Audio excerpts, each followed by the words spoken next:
La tercera etapa, o el amor en sí. Características. Ya se dio lo que se es y se sigue dando, ¿por qué? Pues porque sí. Sí, en esta época de la vida, cuando mi esposa me pregunta, ¿por qué me amas? Porque sí.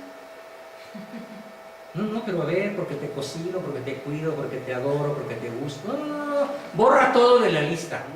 No está en la lista. Entonces, ¿por qué me amas? Porque sí. Te lo digo a la mexicana, porque se me hinchó el ojo derecho. O más abajito. Porque sí. ¿Por qué ama Dios al mundo? ¿Por qué crea al hombre? ¿Por qué crea a los ángeles? Pues porque sí. Porque se le dio su regalada gana. Dios necesitaba de los ángeles para ser más Dios. Dios necesitaba de la raza humana para ser más pleno. Pues ya lo dijo Santo Tomás, es inmutable. Toda la existencia de otro ser, incluido toda la creación, todo el cosmos casi infinito, ni le quita ni le resta nada a Dios, nada. Que toda la humanidad se condene, no le quita nada. Que toda la humanidad se salve, no le da nada. Él es impertérrito, inconmovible, absoluto, inmutable. Para Él no hay tiempo, no hay emociones. No estoy hablando de Cristo, estoy hablando de Dios Padre. Cristo tiene otro rollo, el rollo humano. Él se siente. Por eso en otras encarnó, para poder sentir. Exacto, para poder como sentir el hombre como siente. hombre, ¿no? Y se me pasó a decir en la mañana uno de los mejores ejemplos acerca del valor que tiene dar caricias al estilo del otro, a la manera del otro. Y ahorita aprovecho para decirlo en lo que es la tercera etapa. Cuando Dios redime al hombre y decide darnos un redentor divino, ¿qué tipo de redención hace? ¿A su manera o a la nuestra? Él hubiera podido hacerlo a su manera. O la de estúpidos quedan perdonados. ¿Ya? La que sí. Pero no. Se empeñó en dar la vida por nosotros. Es decir, el que ama, ama a la manera de quien ama. No a su manera, como lo dice la cancioncita de Marx, sino a la manera del amar. Eso es en la tercera etapa más que nunca. Porque sí, porque quiero amarte. Es la única base que hace posible un matrimonio y una familia perdurables a pesar de cualquier obstáculo. Porque esto engloba cualquier posibilidad de error en el otro sin que se dé una ruptura jamás. El otro puede irse, puede engañar, puede golpear, difamar, consumirse en drogas, alcohol y sexo. ¿Qué hace el que ha llegado a la tercera etapa? Nada. Ama. Y sigue haciendo exactamente tan benevolente como ya aprendió a hacer. Posiblemente la mejor figura de esto es el amor del padre hacia el hijo pródigo,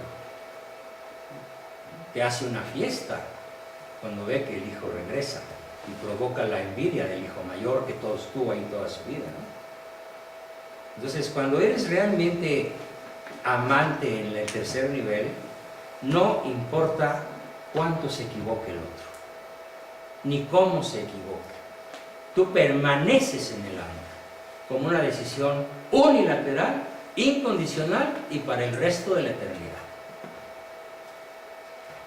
Pero digamos, con respecto al hijo pródigo,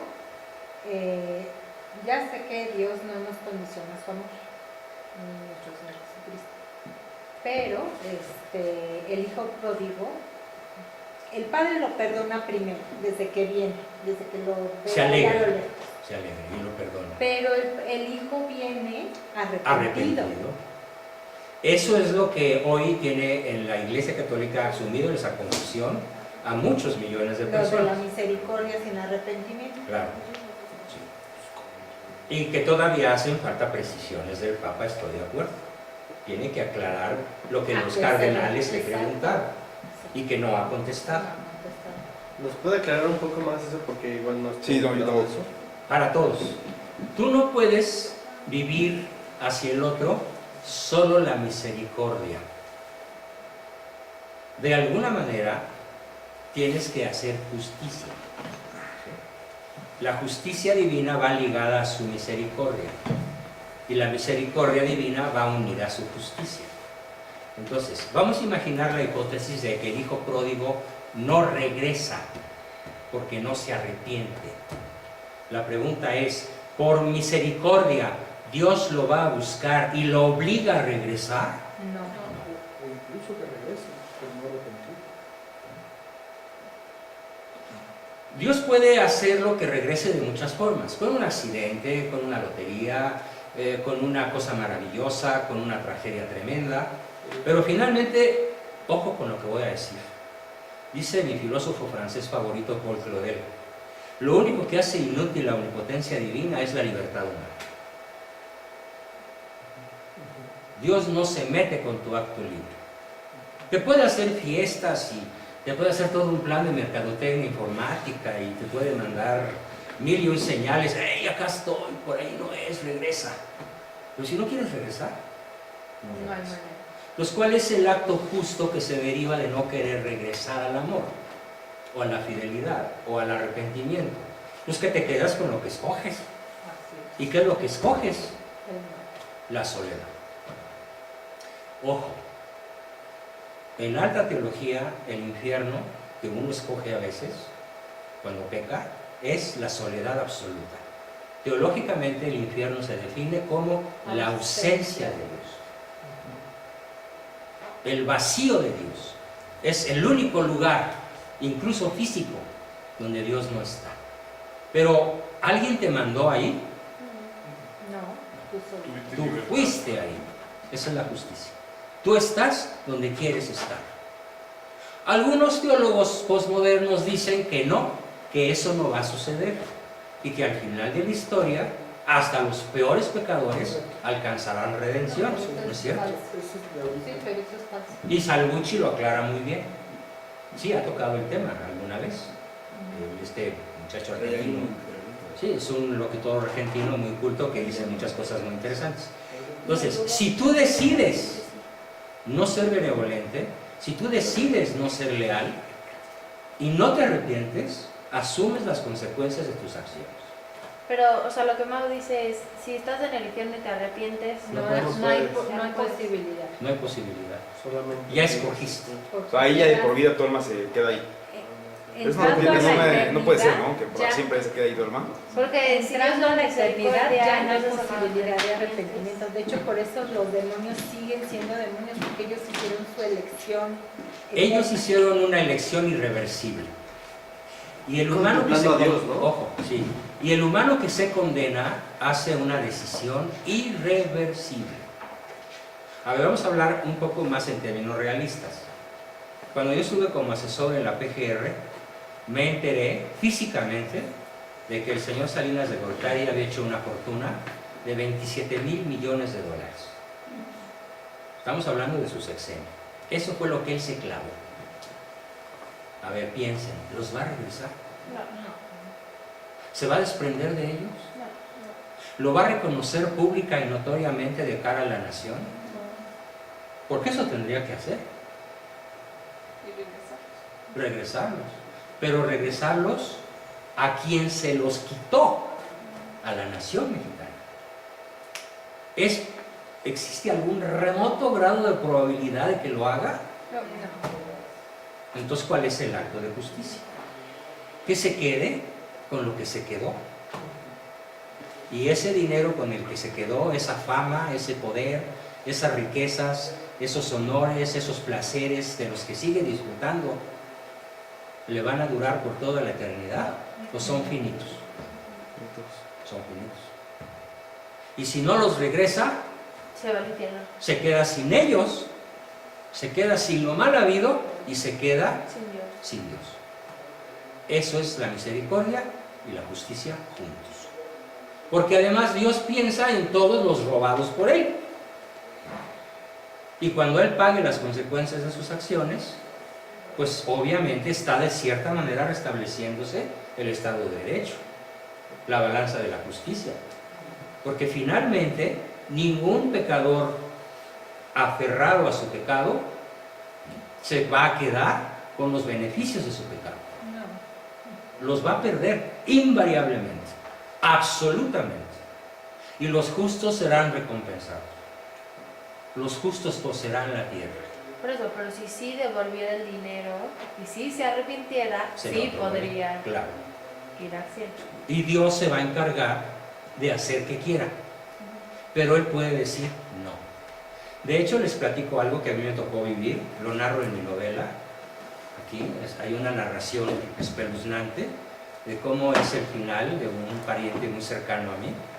Un tío masón, al que le ofrecieron ser masón si empezaba a trabajar a favor del aborto, de los gays, del divorcio, en contra de la vida y la familia. Y si hacía él todo eso, le daban un puesto en la Suprema Corte de Justicia. Y se vendió. Y se enfermó.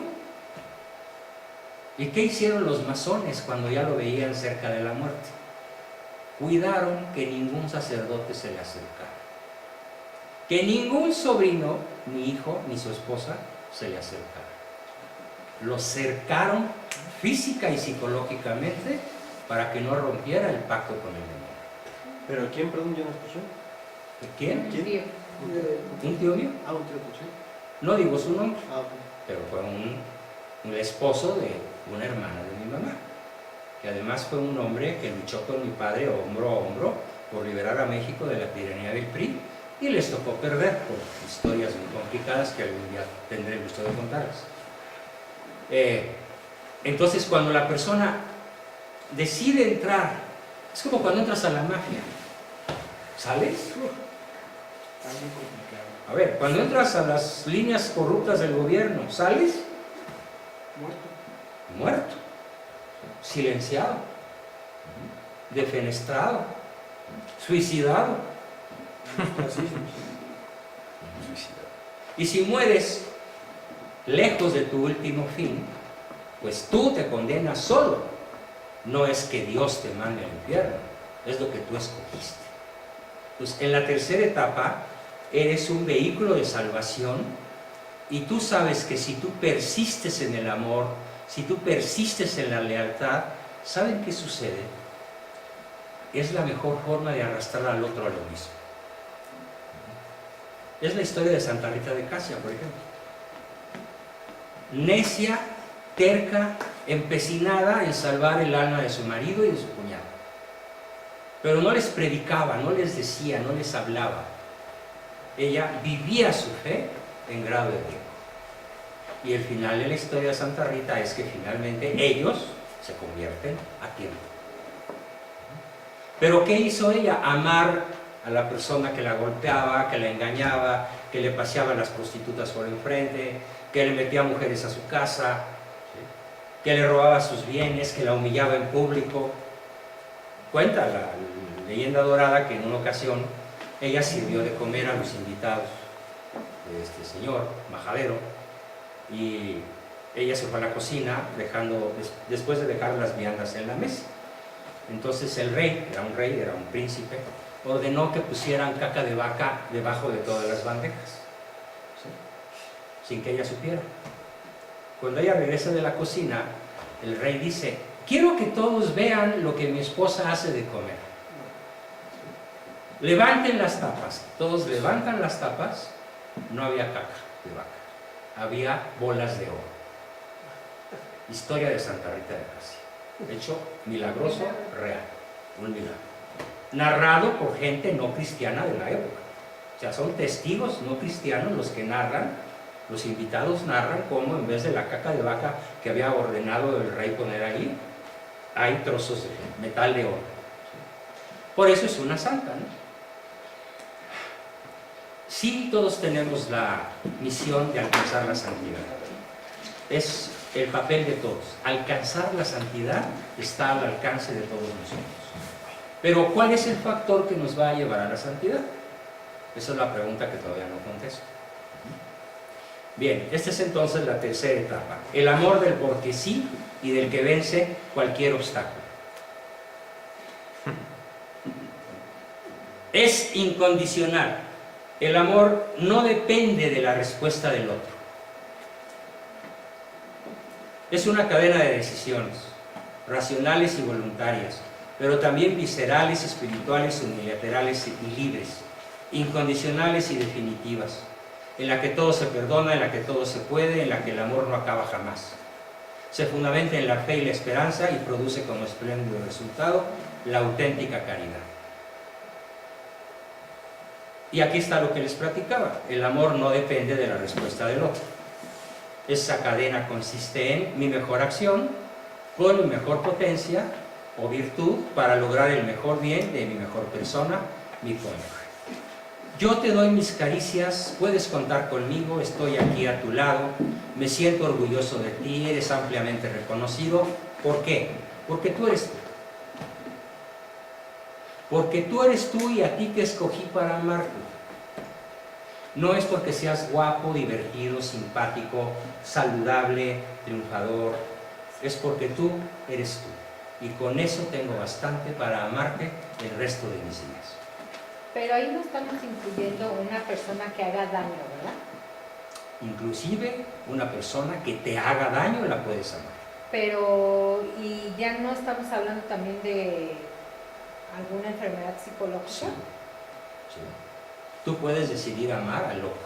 No, pero y entonces no también ya hay locura en el que quiere amar a un loco y sobre Puede todo haberlo. afectación a los hijos. Puede haberlo, pero puede no haberlo. Te lo digo como psicoterapeuta, Ujú. con más de medio siglo de experiencia. Hay un sacerdote alemán, el abate Niedermeyer se escribe, que escribe un libro formidable que se llama El papel del loco en el mundo. Del loco psiquiátrico, del chiflado, del maníaco depresivo, del obsesivo compulsivo, del esquizofrénico, del alcohólico, del hijo de su tiznada madre, del psicópata. ¿Cuál es la respuesta después de 200 páginas de análisis? ¿Cuál es la respuesta del abate Niedermeyer, que además es psiquiatra, es médico, es neurólogo, tiene una formación científica de primer nivel, como generalmente lo son los alemanes? Digamos que en su área es una especie de Ratzinger, para que se entienda de quién estoy hablando. Entonces, contestando tu pregunta, yo te diría dos cosas. Una, puede ser que en ciertos momentos y en ciertas circunstancias el mejor acto sea poner tierra de por medio para salvar tu vida. Puede ser. O llevarte a tus hijitos que están siendo violados por un marido pederasta y agarras a tus niñitos y te vas. Puede ser. Pero hay infinidad de casos. Uno, tal vez no una infinidad, pero yo conozco muchos casos, tanto de mujeres como de varones. El último ahorita se los cuento, es un caso real que me tiene impresionado, con los pelos de punta de la impresión, en donde a pesar de la maldad del otro, el que ama persiste en el amor. Y no se va, ni lo corre, ni se queja. Y entonces asume la respuesta que da el abate Niedermeyer. ¿Cuál es el papel del loco en el mundo? Y más si es tu marido. La práctica heroica de las virtudes cristianas. Es la conclusión. Ahora, déjenme decirles que no estoy hablando de algo que yo no haya vivido. Les cuento algo muy personal. Cuando yo era adolescente, llegó a mi casa paterna, mi abuelo, el papá de mi papá, y llegó en un estado diagnosticado como esquizofrenia paranoide irreversible. Él había sido un personajazo en la vida política del país. Él había sido el compañero de don Enrique Gorostieta. Si vieron la película Cruzada, Cristiada, el jefe militar es Enrique Gorostieta y el jefe civil era mi abuelo. Eran pares en la guerra. Él se encargaba del dinero, el parque, la logística, la inteligencia, las relaciones diplomáticas, sobre todo con los obispos gringos, y Gorostieta se encargaba de los fusiles y los cañones, ¿no? Y del campo de guerra. Todos sabemos, y si no lo saben se los platico, que el ejército cristero ganó la guerra, pero la perdió por default en el papel, por la traición de los obispos mexicanos. Es una historia muy triste. Los principales obispos mexicanos traicionaron al ejército cristero y lo entregaron al gobierno federal, y durante los siguientes 25 años se dedicaron a vena de armas, fusil en mano. No quedó vivo casi nadie.